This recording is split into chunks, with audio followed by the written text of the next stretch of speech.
Fox, which I love Michael J. Fox, but I don't think I could pull off the J. I was 16 when I found out at SAG I couldn't have my own name. To ask a 16-year-old to pick a new name is really an interesting process because I was like, I'm gonna be Riley.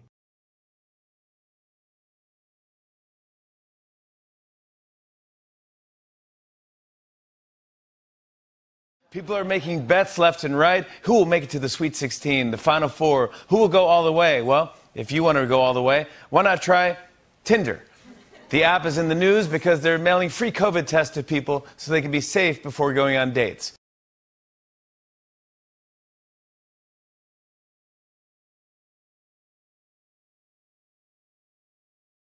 Wrenching out something absurd to get a certain reaction off someone.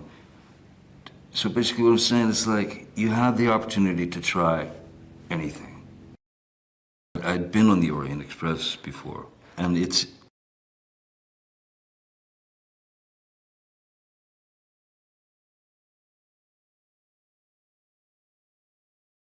I mean, there's parts of Max that I can relate to, but a lot I don't. Like, for instance, Max is gonna, like, if she has a problem with someone, she'll go up to them and she'll tell them. But for me, if I have a problem with someone, like, I'm just gonna go the other way. Like,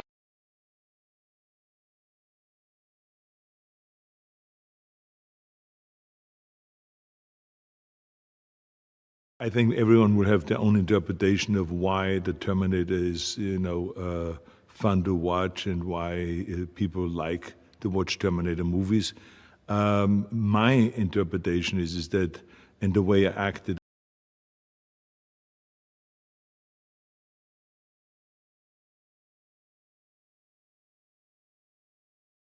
I didn't grow up really as a Tolkien fan. I wasn't really part of my universe particularly growing up. I got to know it via Pete's films, which I really like, but no, it wasn't kind of my childhood book or anything like that. So I got to know it as a...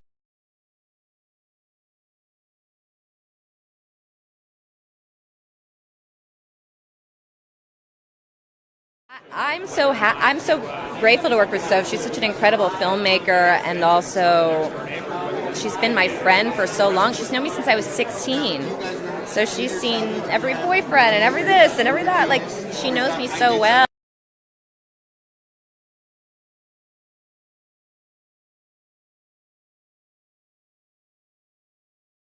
And then finally, we've got this, which I presume is Imperium. What's some of the memories of that film? We filmed in a town called Hopewell. It was kind of a big deal that we were filming there because it was a small town, so like every night the entire population of the town would come out and watch filming. And then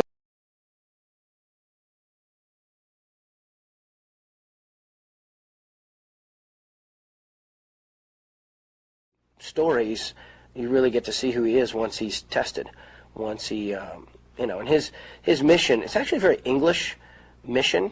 It's to be in support of Frodo. So he's Frodo's,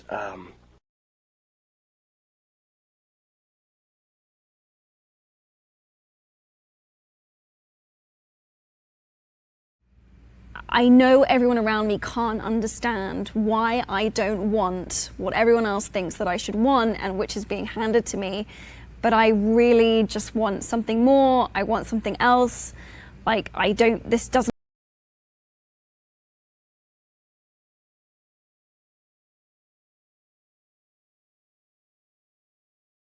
Probably, and it's embarrassing to admit, probably not another teen movie, just because it was my first movie, and when your first movie, you have to go see it with multiple people, family and friends, and it plays on.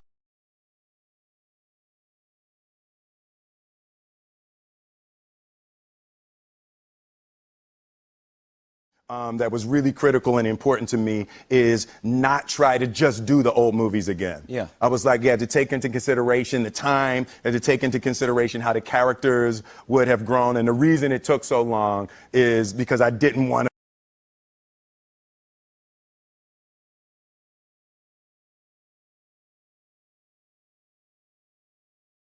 My sister and I work very closely with their designer, Judy Schwartz, all the time, and we're always designing and thinking of new things, and she shops and she goes to Europe, and we come back and we meet and we talk about the designs.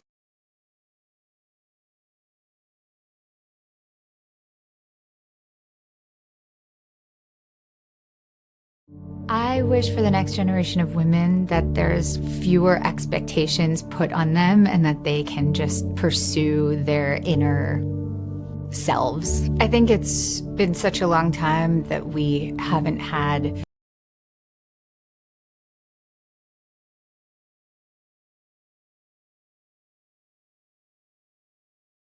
There's things that they don't really understand about, like shopping is like a very confusing thing because they're, you know, it comes from communism. So I think that like you're in a drugstore and people think that it's just like a cafe, like you're just there to hang out. Like there's no sort.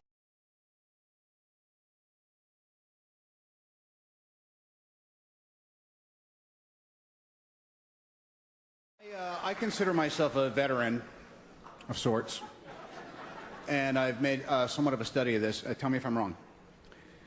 I don't know if an actress can do her best work until I've slept with her.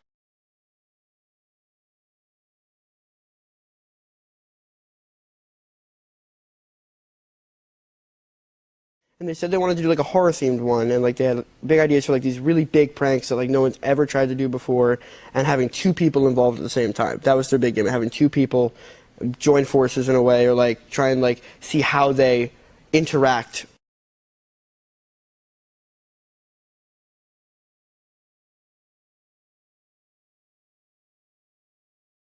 Visit the border and there's 60,000 refugees, and then you go back and there's 1 million, and then you go back and there's 2.7 million, and now there's 9 million displaced, and and the world's aware, and we seem just unable to help these people.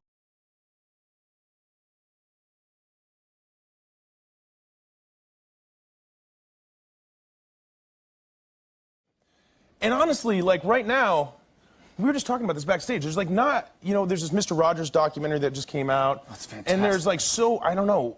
I think we need people to step up and share some positive info.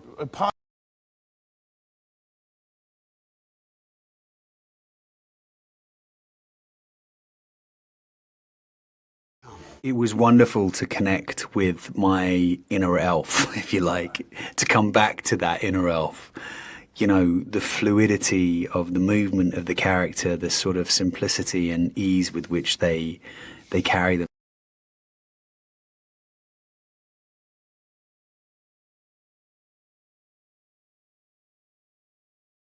I couldn't tell anyone except my family, so there wasn't like any sort of big celebration or anything. But also I'd got like a bit ripped because I'd been training. And everyone was like, what are you doing? I was like, yeah, just auditioning.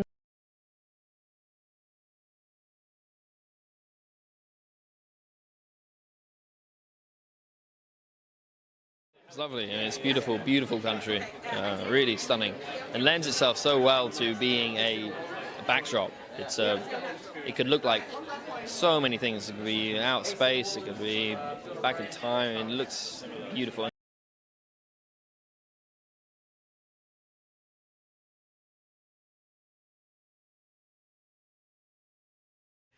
Has been imprinted in my memory.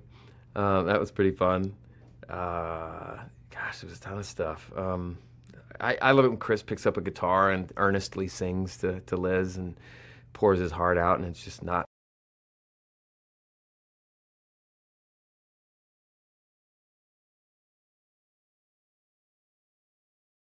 Honestly, I'm kind of a guru on essential oils. So eucalyptus is like my go-to, lavender for sleeping, peppermint in the morning to wake me up. Sometimes I do it behind my ears or on my temples if I have a headache, but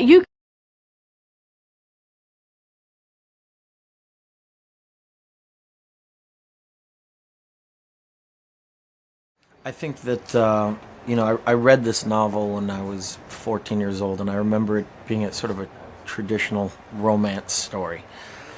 But picking it up again as an adult, I really was fascinated with the tragedy of Gatsby. You know, the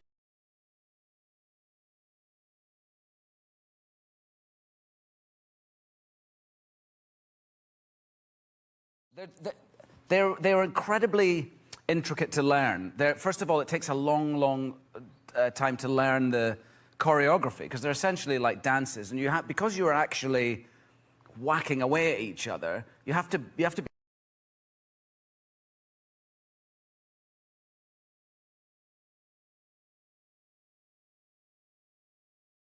I think the interesting thing about Jasmine, what I found interesting in the challenge, is that she's profoundly deluded. Everything about her is constructed. That, you know, she's not to the manner born. She's inculcated her way into that Upper East Side echelon.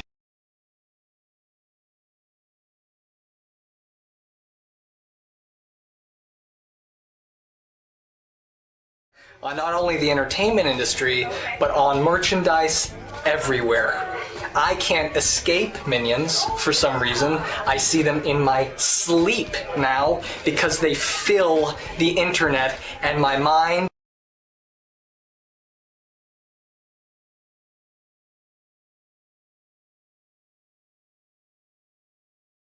You know, now that I've done it a little bit more, it's just going to the gym and stretching and just making sure I'm up with my gymnastics stuff. My little brother Paddy had one of his best friends over yesterday, and I have this really cool gymnastics mat outside, so we were training yesterday.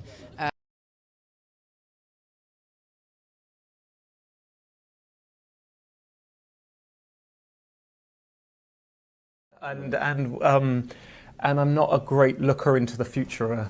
But that being said, Dan Fogler, who plays Jacob in the film, he brought his little girl onto set, and it was just so. And some kids came to.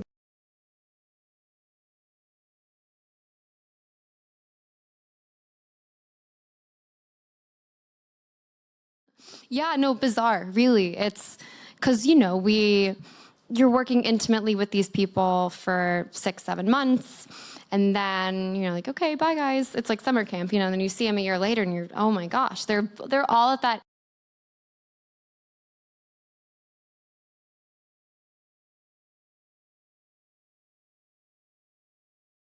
Like, because of the way you said that line, that's why you got the role. And I was like, oh, cool. But I wasn't really thinking about that line. Probably season 1 was probably my favorite season because we, like I said, we didn't know what it was. I didn't know it was.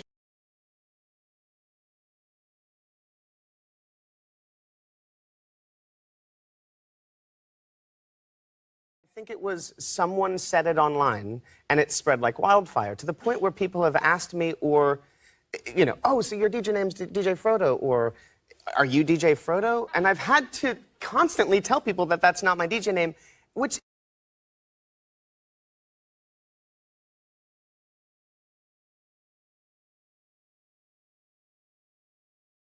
I think that it was that I didn't feel that the female character was well-rounded enough to warrant the violence perhaps against her. And I think that violence is interesting. It's part of our society. I think art should absolutely deal with it.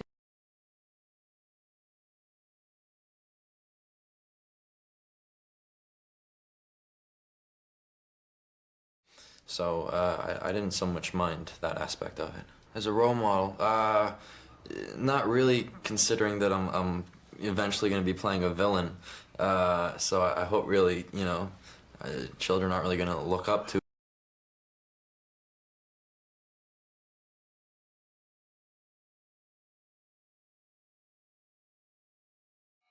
The issue of bullying is really important to me because I was actually bullied when I was in elementary school. I think I was about 10 years old, 9 or 10 years old. It was right before I moved to Los Angeles.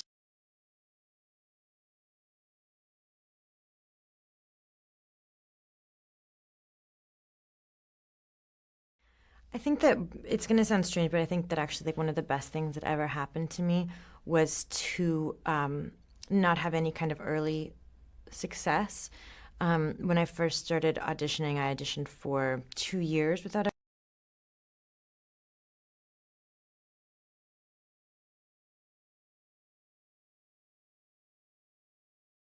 I worked for a long time to get my green card.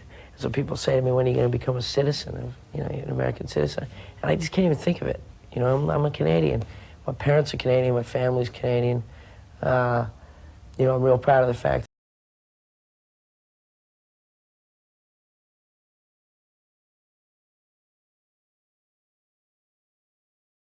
and his dad expects so much from him to sort of carry on the legacy and carry on everything. But he's just kind of a dope and a nerd, so it's hard for him to kind of it's hard for him to carry those things out.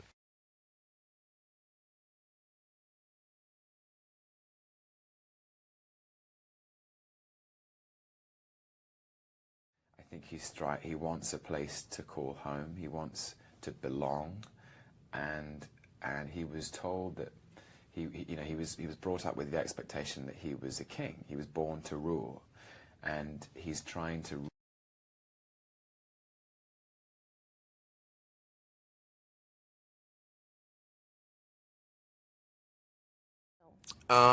There's no clause. I did it in the first film, and I remember I'd training for about 6 or 8 months for that first film. And Kenneth Branagh said to me, who was the director of that first film, said, "Oh, I'm thinking of doing a shirt-off scene,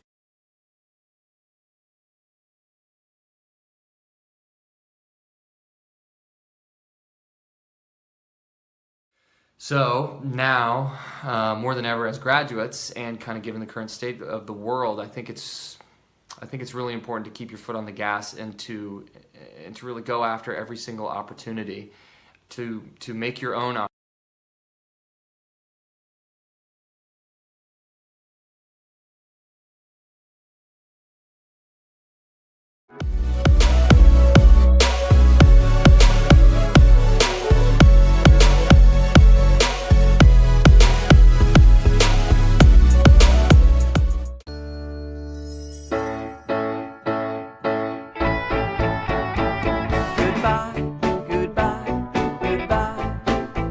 See you soon. See you next time.